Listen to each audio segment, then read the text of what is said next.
amados, una de las cartas personalmente, ¿verdad?, más hermosas de todo el Nuevo Testamento, pero esta es mi apreciación.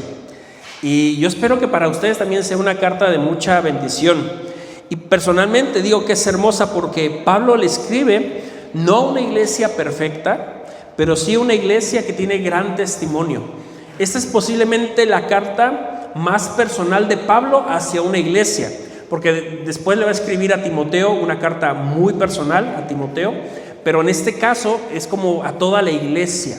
Y desde el principio hasta el final nosotros nos vamos a topar con un apóstol que refleja ese amor que tiene por la iglesia.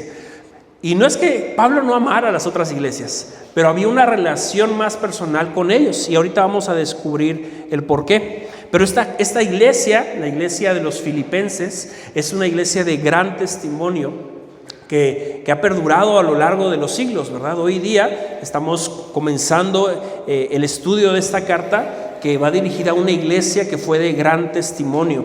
Así que vamos a comenzar este estudio, estas predicaciones con base a Filipenses, y como les decía, el tema central es el gozo. El gozo, que esta palabra gozo es una palabra que nosotros como cristianos usamos mucho, pero a veces no se entiende muy bien, a veces la confundimos con otra palabra que es felicidad, pero no es felicidad el gozo. Así que vamos a ir descubriendo este nombre, esta palabra, lo que significa.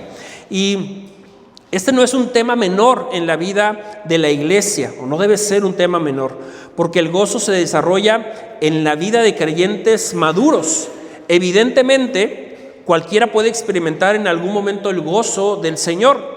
Sin embargo, no es lo mismo experimentar el gozo en algún momento de tu vida que llevar una vida en donde constantemente ves el gozo. Ves cómo tú reaccionas ante las circunstancias con esta palabra, ¿verdad?, que es el gozo. La carta a los filipenses nos va a dar varios elementos que nos van a llevar a poder tener una vida de gran gozo en medio de los momentos de dificultad. Pero antes de iniciar con, digamos, el tema de los versículos que vamos a ver en este momento, en este día, quiero hablarles un poco del trasfondo histórico. El trasfondo histórico es lo que está, que es de la carta, pero que la carta misma no necesariamente lo dice, sino que la historia nos ha dado como que algunas pistas, algunas señales, alguna información acerca digamos, de en qué momento se escribió, qué es lo que estaba pasando cuando se escribe esta carta. Así que el nombre de la carta viene precisamente de la iglesia que se encontraba en la ciudad de Filipos. Ese era el nombre de la ciudad. Esa es la primera iglesia en Europa que es fundada por el apóstol Pablo. Y esta iglesia la fundó en su segundo viaje misionero. Y esto lo podemos nosotros corroborar en Hechos capítulo 16. Si tú lees el libro de los Hechos, vas a encontrar que en el capítulo 16 precisamente nos habla acerca de cómo Pablo llega hasta Filipos y cómo ahí comienza una iglesia. Filipos era una ciudad de la región de Macedonia. Macedonia todavía es un país que hoy existe. Creo que es Macedonia del Norte, creo que es el nombre que lleva en este tiempo. Pero Filipos, en el tiempo del apóstol Pablo, pertenecía precisamente a la Macedonia antigua, que era un lugar mucho más extenso. Ahora, las ruinas de Filipos, porque ya no es una ciudad que existe, sino que ya son solo ruinas, las ruinas están ubicadas ahora en Grecia. ¿Okay? Entonces Grecia tomó parte de ese territorio, no sé realmente cómo lo hizo, ¿verdad?, pero tomó parte de ese territorio que le pertenecía a la antigua Macedonia, y por eso hoy podemos pensar que Filipos es parte, o las ruinas de Filipos son parte del país de Grecia. Entonces por eso era una iglesia que estaba en lo que ahora conocemos como Europa. Y hablando específicamente de la iglesia que Pablo plantó ahí, podemos decir que era una de las iglesias que sentía un profundo amor por el apóstol. Había como yo les mencioné al principio, había una relación muy profunda con ellos. Y una de las cosas en las que ellos manifestaron su amor por el apóstol Pablo es que en los momentos más difíciles fue una iglesia que estuvo buscando el suplir las necesidades del apóstol Pablo. De hecho, nosotros vemos esta carta que tenemos aquí como una carta de agradecimiento, es una carta de gozo, que Pablo va a tocar este tema, pero también uno de los motivos principales por los que Pablo escribe la carta es para que la iglesia fuera reconocida por la forma en la que ellos sustentaron al apóstol Pablo estando él en la cárcel. Ahora, algo interesante de la iglesia de Filipos es que no era una iglesia precisamente con recursos, era una iglesia pobre. Pero esta iglesia pobre tenía tanto amor por el apóstol que en medio de sus circunstancias ellos estuvieron apoyándolo.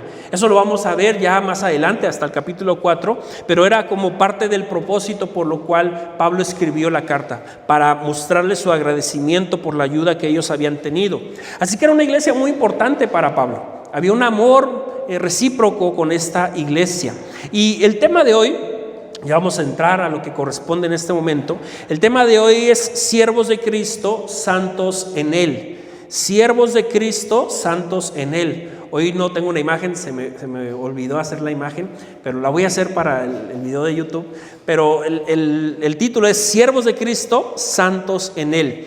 Y está basado en el saludo inicial. Así que vamos a abrir nuestras Biblias en la carta a los Filipenses. Vamos a ir al capítulo 1. Filipenses 1, si alguien no trae Biblia, allá atrás nuestras hermanas pueden pasarles una, nada más levante la mano, haga así y le van a hacer llegar la Biblia. Entonces ahí tenemos una y aquí llega la siguiente. Muy bien, entonces vamos a ir a Filipenses. Filipenses en el orden de la Biblia es la carta que se encuentra después de la carta a los Efesios, que fue la que nosotros estuvimos estudiando, y se encuentra antes de la carta a los Colosenses. Ahí en medio de esas dos cartas está la carta a los Filipenses. Y es digamos, no es porque esté en ese lugar que nosotros podemos entender que se escribió en el mismo tiempo, pero la realidad es que sí, históricamente la carta a los Filipenses se escribió en el mismo momento en el que Pablo escribió a los Efesios, que escribió a los Colosenses, que es la otra carta que estamos estudiando en el grupo de vida, y que también escribió la carta a Filemón. Pablo, estando en la cárcel, escribe esas 4 cartas. Entonces, ese es el asunto, ¿verdad? Por eso estamos viendo la carta a los Filipenses, porque quedamos en que íbamos a ver las 4 cartas del apóstol Pablo cuando estaba en la cárcel. Así que si lo pueden encontrar ya en su Biblia, creo que ya estamos todos ahí, ¿verdad? Filipenses 1:1, ¿sí? Dice así, solamente vamos a leer el versículo 1 y la primera parte, que dice, Pablo y Timoteo, siervos de Cristo Jesús. Así vamos a comenzar. Pablo y Timoteo, siervos de Cristo Jesús.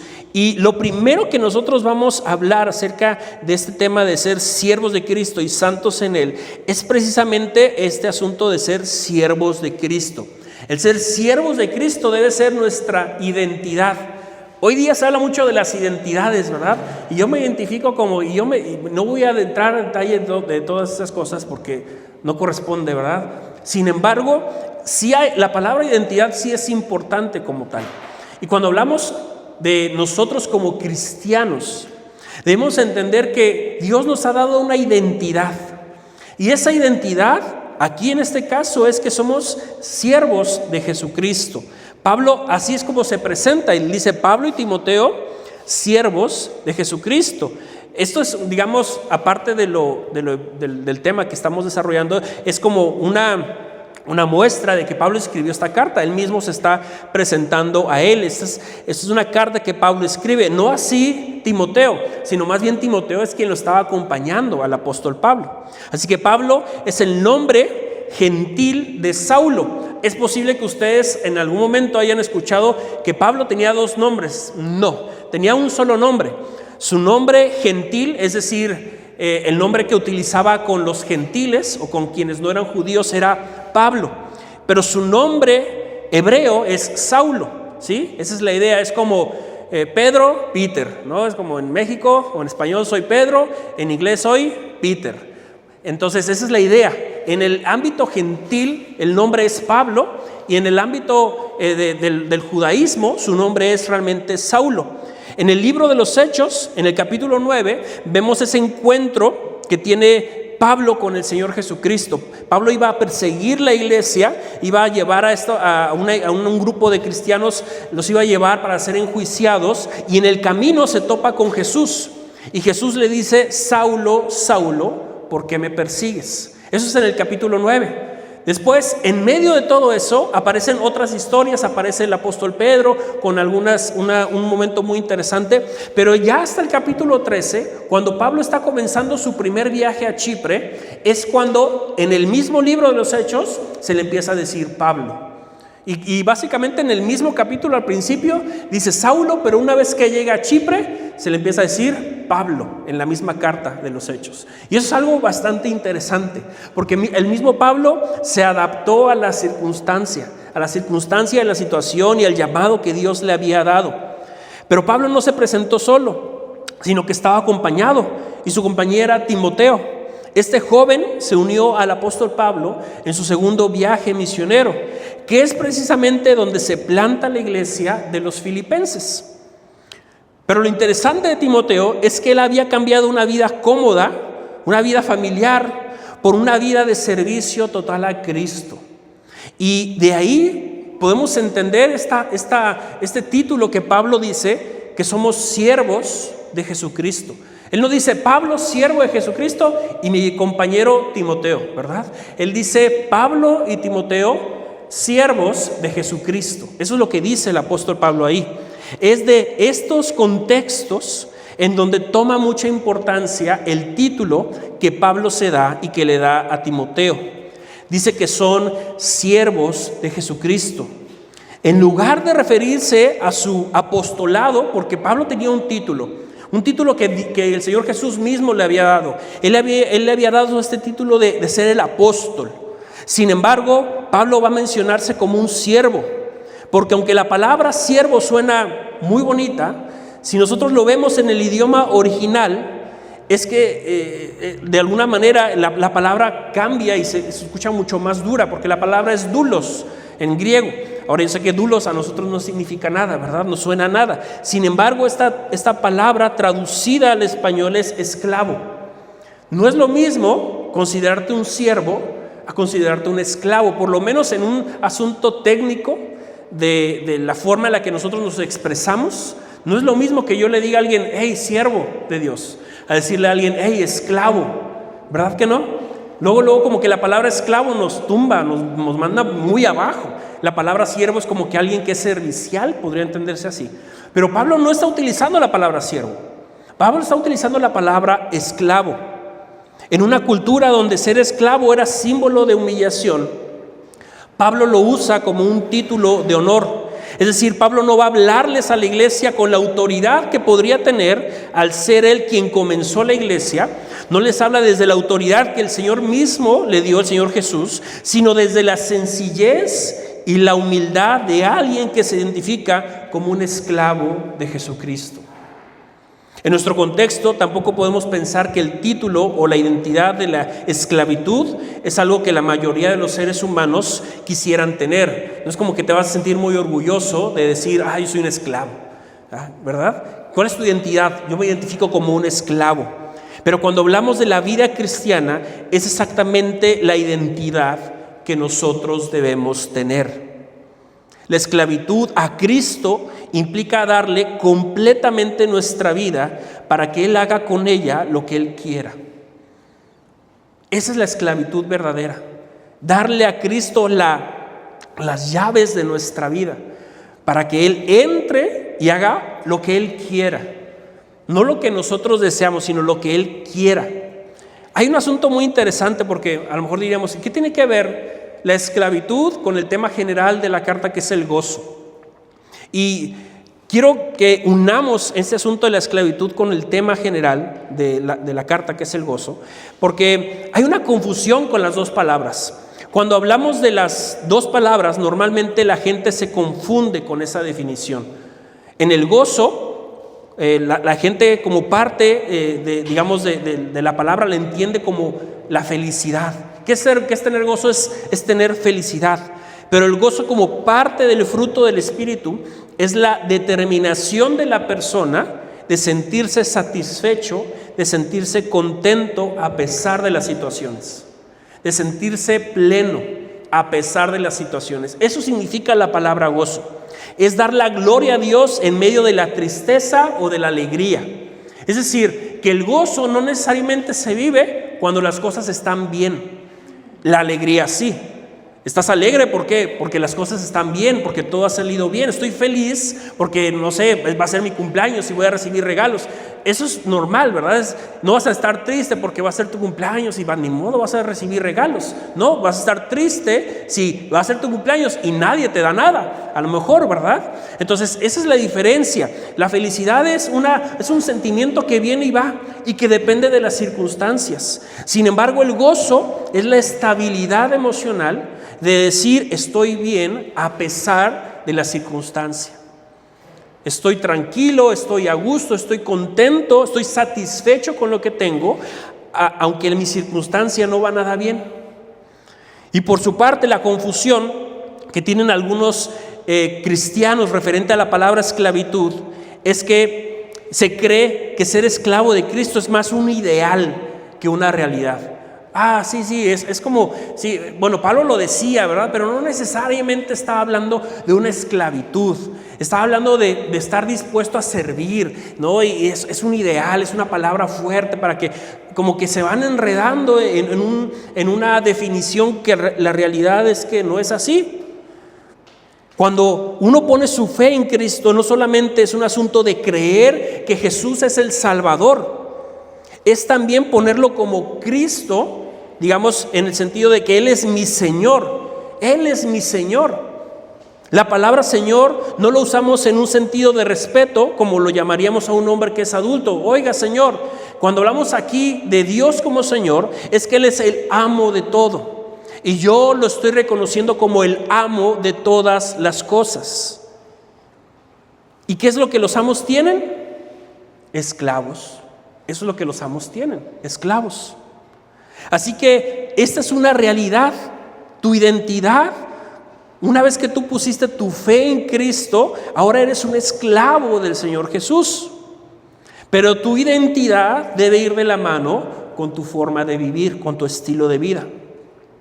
No puedes hacer a Cristo tu amo de ciertas cosas o ciertos aspectos de tu vida.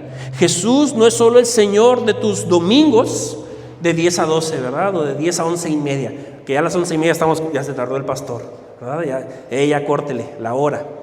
A veces pensamos que es así, ya se extendió el servicio, tengo muchas otras cosas que hacer. Entonces, Jesús se convierte en el Señor de las 10 a las 11:30. Y ya después yo decido qué hacer con mi día a día. No, Jesús no es el Señor de ese horario. Él debe ser el Señor de cada día de tu semana. Cristo no es solo el Señor de tus diezmos y tus ofrendas. Ahí está, ¿verdad? Listo, Señor, yo ya cumplí, te di mi diezmo, te di mi ofrenda. No, el Señor debe ser, o Cristo debe ser el Señor de todo el dinero que te queda. No estoy diciendo que ese dinero va a ir directamente a la iglesia y a ver cómo le haces. No, estamos hablando de que a través de tu dinero honres a Dios. De con lo que te quedas honres al Señor. ¿Qué compras con lo que te quedas? ¿Para qué lo estás usando? ¿Estás honrando al Señor con el dinero con el que te quedas? Entonces, Él no es solamente el Señor de tus diezmos, debe ser de todo lo que te queda. Jesús no es solo el Señor de tus tiempos de alabanza, es el Señor del resto de tu tiempo. Este momento lo dedico a Dios y le alabo, ¿verdad? Y ahí canto al Señor y todo muy bonito. Pero después, mi mente y en mi corazón está todo menos Dios. No puede ser de esa manera.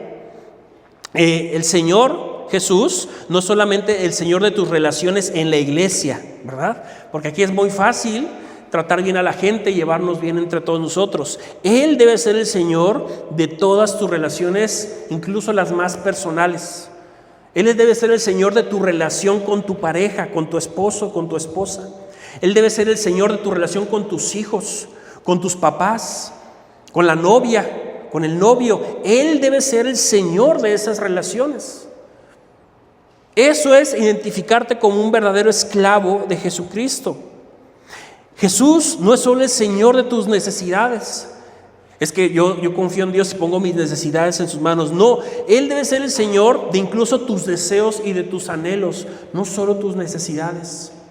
¿Qué deseas en la vida? ¿Qué anhelas hacer en la vida?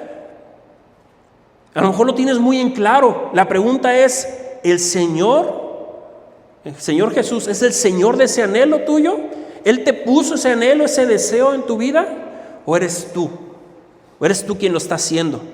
¿Cómo vamos a tener gozo en la vida cuando el Señor no es quien gobierna esa vida? No podemos. ¿Cómo vas a tener gozo cuando estás en una relación en donde no has hecho a Cristo el Señor? Y vienen los problemas y las situaciones y las circunstancias, y entonces no vas a poder sentir el gozo del Señor. ¿Por qué? Porque lo único que has hecho es alimentar esa relación con tus propios deseos, con tus propias decisiones. Así que es imposible sentir gozo cuando Jesús no es el Señor quien gobierna tu vida. Ellos piensan,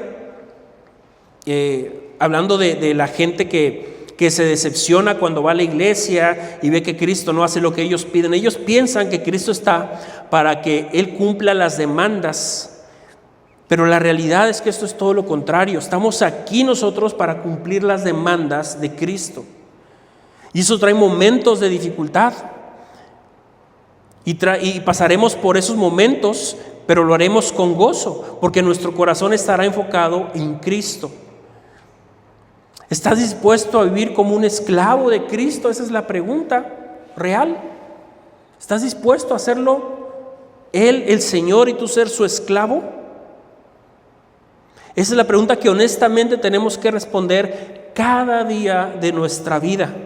Porque hoy puedes decir que quizá a través de lo que se está diciendo, a través de las palabras que encontramos aquí en el verso 1, vas a decir: sí, Señor, ¿verdad? Tú vas a ser el Señor de mi vida y yo me pongo como un esclavo para ti. Quizá tú vas a decir eso hoy, pero mañana puede ser muy diferente. Porque hoy a lo mejor hasta te gana la emoción y decir: sí, tú vas a ser el Señor. Pero mañana te levantas y empiezan tus luchas, empieza tu carne a pedirte otra cosa. Tú debes de hacerlo el Señor cada día te tienes que levantar y decir: hoy rindo mi vida a ti, hoy tú eres el Señor de mi vida. Cada día debemos estar dispuestos a ser esclavos de Cristo. Entonces la pregunta de autoevaluación es: ¿estoy sirviendo a Cristo con gozo o me estoy sirviendo a mí mismo? Piensa en tu vida. ¿En tu vida estás sirviendo al Señor con gozo o te estás sirviendo a ti mismo? ¿O estás buscando lo tuyo, lo personal? Ahora fíjense cómo termina el verso 1, ahí la parte B. Dice: a todos los santos en Cristo Jesús que están en Filipos, junto con los obispos y los diáconos. Ahora vamos a cambiar de nuestra identidad con el Señor Jesús a nuestra posición. Yo me identifico como un esclavo de Jesucristo, pero mi posición es ser un santo de Cristo. Yo soy santo de Cristo. Dice ahí: a todos los creyentes en Cristo que están en Filipos, junto con los obispos y diáconos. Aunque la versión que acabamos de leer nos dice, cambia la palabra de santos por creyentes, cuando uno va al original va a encontrar la palabra santo. Esa es la referencia que se hace ahí. Pablo nos está diciendo a quién va dirigida la carta. Y qué importante es entender a quién va dirigida o para quién es la carta. Ya en nuestros tiempos es muy poco habitual que una persona escriba una carta o que una persona reciba una carta, ¿no? Recibimos estados de cuenta, recibimos muchas cosas, ¿verdad? Pero una carta personal ya es muy difícil, ya no se usa en estos tiempos. A mí me tocó todavía, en mis tiempos de niñez, me tocó ese asunto, ¿verdad? De recibir y de enviar una carta. Yo me acuerdo cuando llegaba una carta a mi casa, era como que todos decíamos: a ver, ¿para quién es? ¿Para quién es? Y una vez que identificábamos a quién iba dirigida, para quien no iba dirigida, pues ya perdí el interés, ¿verdad? Entonces ya todos los que sabíamos que la carta no era para nosotros, decíamos: pues bueno, es para ti. Pues tú léela, ¿verdad? Tú tienes que leerla. No es una carta que va dirigida para mí. Pero lo mismo pasa con esta carta a los filipenses. La iglesia de los Filipos sabía que a quienes va dirigida esta carta es básicamente a toda la iglesia. No es solo una carta para los obispos y los diáconos, no es una carta al liderazgo de la iglesia, o no solo es una carta a la congregación y deja fuera al liderazgo de la iglesia. Pablo los incluye a todos al decir: a los santos en Cristo. Es aquí en donde tú y yo somos incluidos. Si has puesto tu fe en Cristo, puedes estar seguro que eres un santo en Cristo. Cosas que debemos aclarar acerca de esta posición que tenemos delante del Señor Jesús es que la palabra santo no significa que eres una persona perfecta. No está hablando de perfección, sino que está diciendo que eres una persona apartada para Dios. Eso significa la palabra ser santo, ¿no?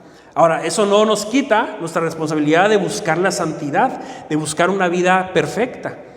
Pero no es lo que el título nos otorga, ¿verdad? Y tú lo puedes ver en tu día a día. Te sigues equivocando, sigues cometiendo pecados, entonces a lo mejor dirás, entonces no soy tan santo. No, tú eres santo porque eres una persona apartada para Dios. No somos santos por un mérito personal, sino por la unión que tenemos en Cristo. Tú no te ganaste ese título te lo dio Jesús, Él te lo dio. Y todo creyente verdadero es hecho santo por la obra de Cristo en la cruz. Que no se te olvide que es la obra de Cristo la que permitió que hoy día tú puedas tener no tu identidad, sino tu naturaleza como una persona santa delante de Él. En el Antiguo Testamento encontramos muchos ejemplos de cosas o personas que fueron santificadas para Dios, es decir, que fueron apartadas para Dios. Por ejemplo, los utensilios del tabernáculo. Dios mandó al pueblo de Israel a hacer un tabernáculo en donde había utensilios que se utilizaban para rituales, para sacrificios, para ofrendas que eran dedicadas a Dios. Entonces, esos utensilios solamente eran utilizados para los sacrificios y las ofrendas. No había otra razón, no era como que había un cuchillo, pues presta, ¿verdad?, para cortar mi bistec. No, el cuchillo era para usarlo para Dios, solamente para los rituales y para los sacrificios que eran dedicados a Dios. Entonces, en ese sentido, los utensilios eran apartados para el Señor. Pero el Señor no solamente apartó cosas, sino que también apartó personas. Uno de esos casos es Sansón. Dios apartó a Sansón para usarlo para su gloria y su honra. Sin embargo, Sansón luchó con esa naturaleza que Dios le había dado, y nosotros nos encontramos en la historia con alguien que al final le costó hasta su propia vida para poder entenderlo. Fue en el último momento donde reaccionó y entendió que él había sido apartado para Dios. Entonces, es precisamente aquí donde me quiero detener un poco, porque mi posición de santidad va de la mano de mi identidad como esclavo de Jesús. Y son las cosas que deben determinar mi forma de vida.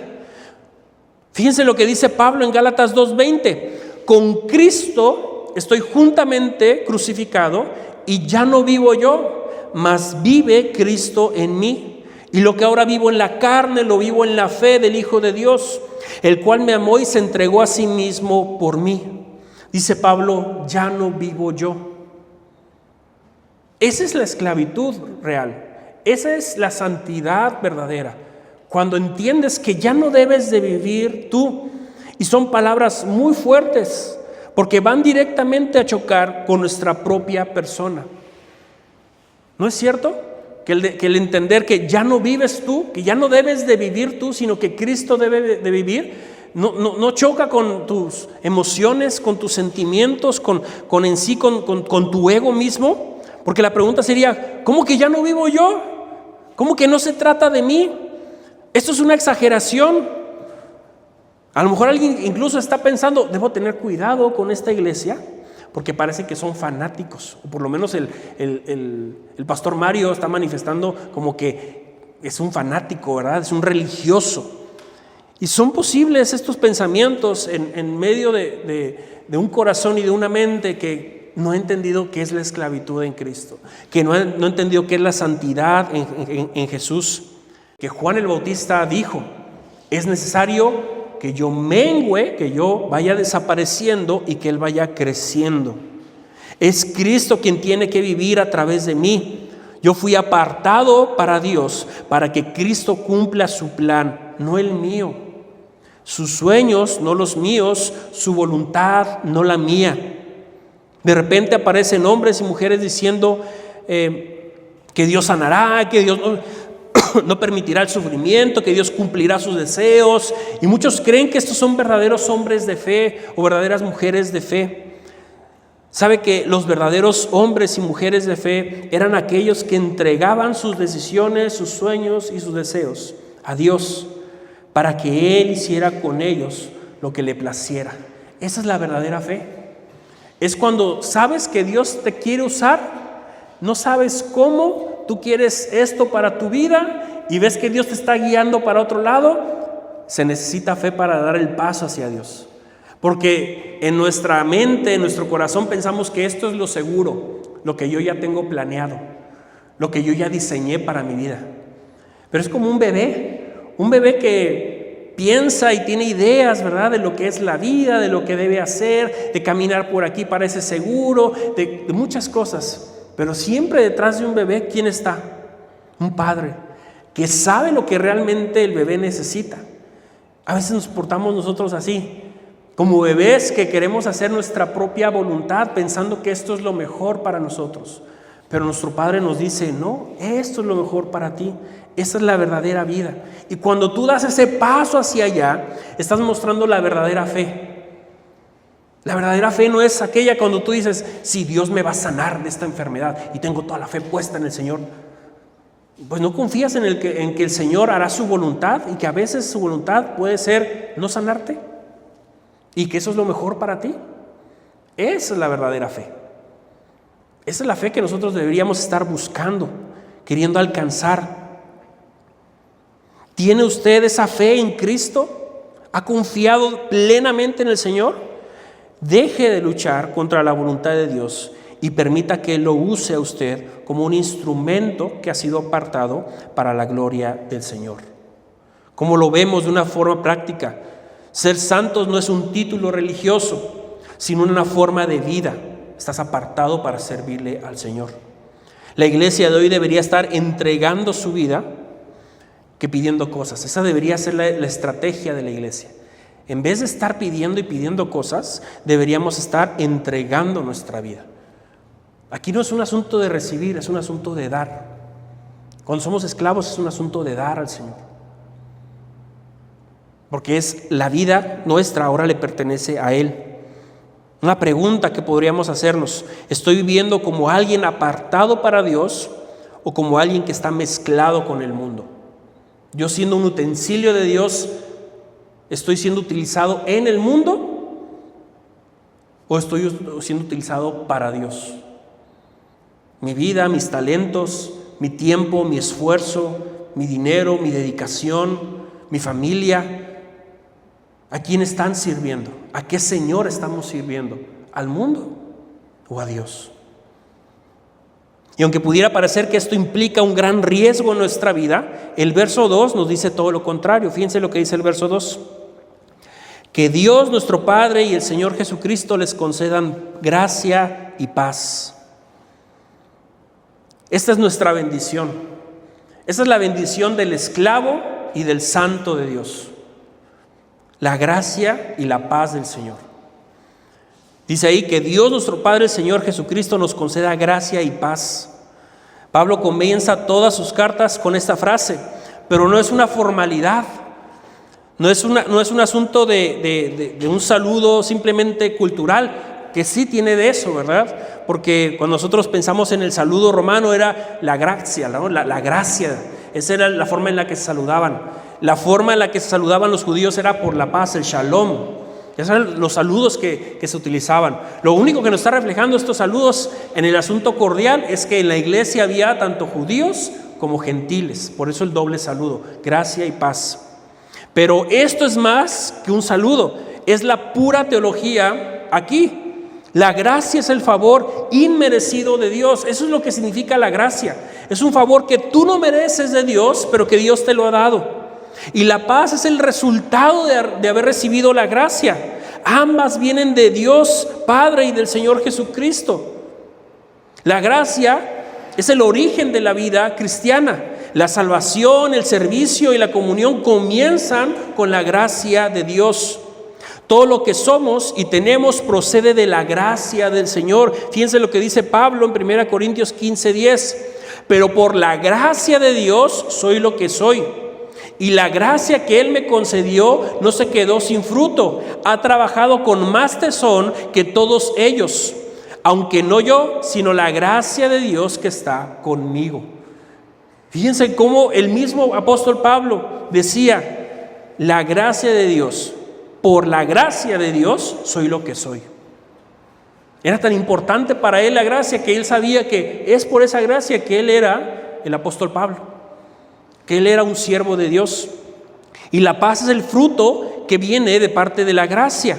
La paz de Dios es el que nos reconcilia con Él. La paz de Dios que nos permite tener un corazón tranquilo en medio de las pruebas. Ahí dice mismo en Filipenses 4:7. Y la paz de Dios que sobrepasa todo entendimiento, cuidará sus corazones y sus pensamientos en Cristo Jesús. Fíjense nada más, Pablo en prisión, experimentando la paz de Dios. Porque estas palabras no eran para que ustedes sientan la verdad. Yo estoy en la amargura total, estoy enojadísimo, estoy triste porque estoy en la cárcel. No, este saludo que Pablo está dando, esta gracia y paz que está dando a los hermanos como una bendición, él mismo la estaba viviendo en medio de su aflicción. ¿Cuántos hombres y mujeres hoy día, verdad? ¿Qué tenemos? Depresión, estoy deprimido, no quiero hacer nada. Y estamos totalmente indispuestos a la vida. Pablo, que había servido al Señor con fidelidad, estaba en la cárcel. Y desde la cárcel dice gracia y paz. Él sabía que por la gracia del Señor él estaba ahí. Él sabía que la paz que Dios le daba lo cuidaba de su propio corazón. Y para que sus pensamientos estuvieran solamente en Cristo, porque la paz de Dios sobrepasa cualquier entendimiento, sobrepasa cualquier circunstancia. Cuando tú eres esclavo, cuando entiendes que eres un esclavo del Señor, cuando entiendes que eres un santo del Señor, esta es tu bendición, la gracia y la paz. En un mundo tan difícil, ¿no necesitamos gracia y paz? ¿No necesitamos vivir estos frutos? Definitivamente, es más que necesario para la vida cristiana. Así que la pregunta es, ¿estoy viviendo cada día en la gracia y paz de Cristo o en mis propias fuerzas? ¿Sabes cuándo vives en tus propias fuerzas? Cuando no te esclavizas a Cristo. Cuando no vives apartado para el Señor. Cuando quieres hacer tu santa, bueno, no santa, ¿verdad? Tu voluntad, vamos a dejarla en voluntad, tu imperfecta voluntad. Cuando quieres hacer tu imperfecta voluntad, es cuando las fuerzas se acaban. Cuando lo haces como un esclavo de Cristo, cuando trabajas para Él como un utensilio del Señor, es precisamente en donde tus fuerzas no son necesarias, no las necesitas. Está Cristo ahí dándote su gracia y su paz. Pablo desde la cárcel nos recuerda 3 verdades esenciales de la vida cristiana. Nuestra identidad.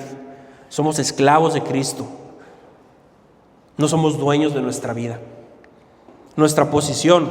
Somos santos en Cristo, apartados para Él. Y somos bendecidos porque vivimos bajo la gracia y la paz. Esos son dones que Dios nos da. Solo viviendo de esta manera podremos ver el resto del contenido de la carta de los Filipenses como un llamado al gozo. Y podremos dejar de pensar de que sentirme gozoso o feliz en medio de las circunstancias, eso es una locura. Bueno, eso lo pensarán aquellos que no entienden que su identidad es ser un esclavo y que su naturaleza es ser un santo de Dios. Así que hoy es el día del llamado a que tú entregues tu vida a Dios. A que entregues tu vida a Dios, a que digas, Señor, yo ya no soy el amo de mi vida, tú vas a ser el amo de mi vida.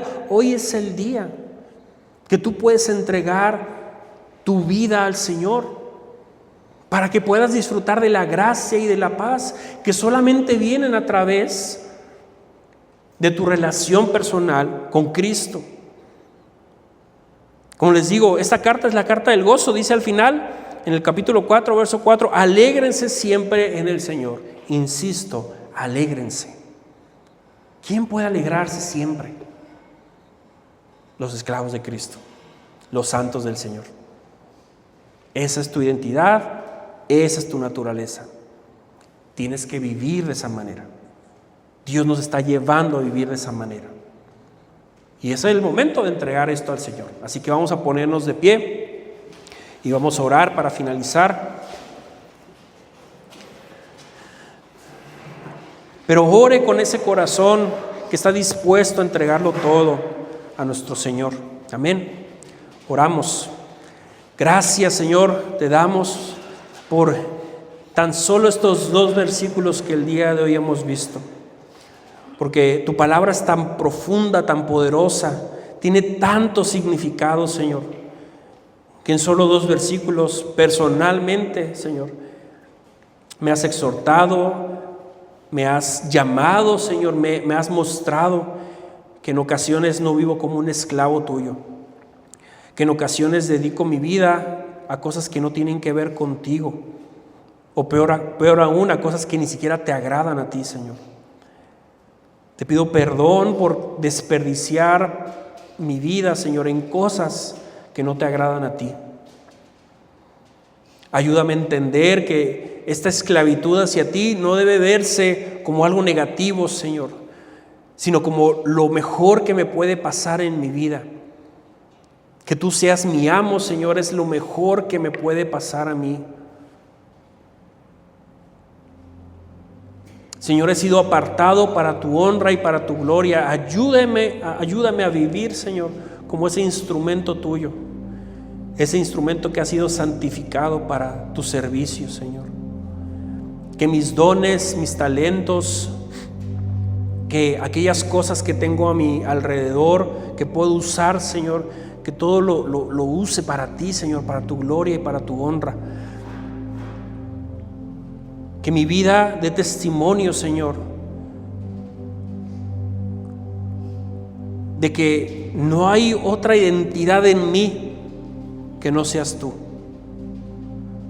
Ayúdame, Señor, a identificarme de esa manera. Ayúdame a luchar contra mi carne para que realmente cada día me sujete como un siervo tuyo, como un esclavo tuyo. Te lo he pedido, Señor. Te pido por mis hermanos que hagas la misma obra, Señor. Te pido por aquellos que quizá no han entregado su vida a ti, Señor. Hoy estás tocando la puerta, estás llamando a su corazón y mostrándole, Señor, que ser esclavo tuyo es lo mejor que puede ser para ellos. Es la mejor decisión que pueden tomar en su vida, Señor.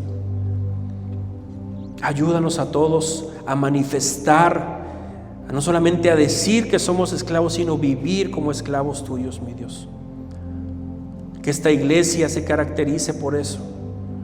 Que tu iglesia refleje, Señor, que tenemos un Señor, que seguimos a un amo, y ese eres tú. Te lo pedimos, Padre. Y te damos gracias por este momento de estudio de tu palabra. Gracias por este servicio. Gracias, mi Dios, por lo que harás en esta semana en cada una de las familias que estamos aquí, Señor. Bendícenos, Señor, y gracias por todo. Oramos en el bendito nombre de Cristo Jesús. Amén.